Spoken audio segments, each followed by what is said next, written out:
भगवान भरोसे साधु। एक बार एक गांव में साधु रहता था। वह भगवान को बहुत मानता था। वह रोज पेड़ के नीचे बैठकर तपस्या करता था।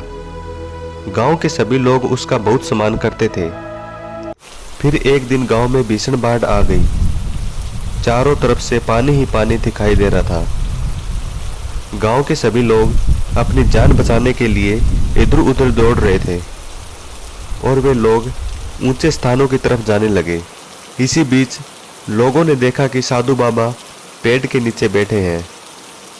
सभी ने उन्हें सलाह दी कि साधु बाबा जी, आप भी यहाँ से चलिए। लेकिन साधु महाराज ने कहा कि तुम लोग अपनी जान बचाओ, मुझे तो मेरा भगवान ही बचाएगा। धीरे धीरे पानी बढ़ता गया। साधु अपनी जगह से नहीं हिला। पानी साधु की कमर तक आ गया था।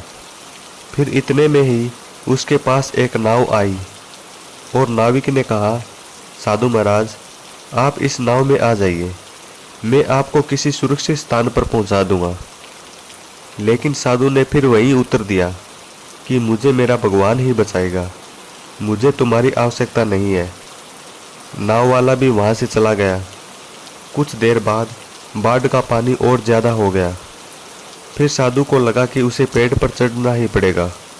लेकिन फिर से साधु ने सोचा कि उसे वहां से बैठकर भगवान को याद करना चाहिए।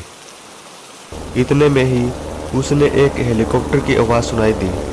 साधु महाराज ने देखा कि एक हेलीकॉप्टर मेरी मदद के लिए आ रहा है। हेलीकॉप्टर में से बचाव दल ने एक रस्सी लटकाई और उसने साधु महाराज को अपने साथ जाने को कहा। साधु महाराज, चलिए, ये आखिरी हेलीकॉप्टर है, फिर आपको बचाने यहाँ कोई भी नहीं आ पाएगा।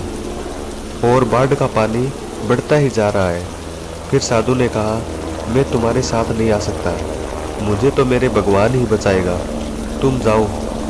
बचाव दल ने साधु की यह बात सुनकर वहाँ से चला गया। फिर कुछ ही देर में बाढ़ के पानी में साधु बाबा डूब गया और मृत्यु हो गई। और फिर मृत्यु के बाद साधु महाराज स्वर्ग पहुँचे तो उन्होंने भगवान से पूछा, मैंने तुम्हारी भक्ति इतने मन से की, लेकिन मैं फिर भी डूबकर मर गया। आप मुझे बचाने नहीं आए, आपने ऐसा क्यों किया भगवान?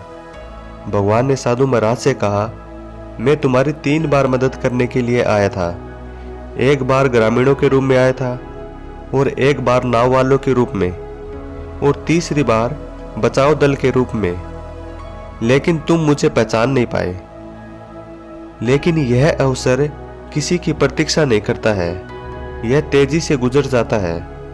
अगर आप उन्हें पहचान कर उनका लाभ उठा लेते हैं तो हम अपनी मंजिल पर जल्दी ही पहुंच सकते हैं।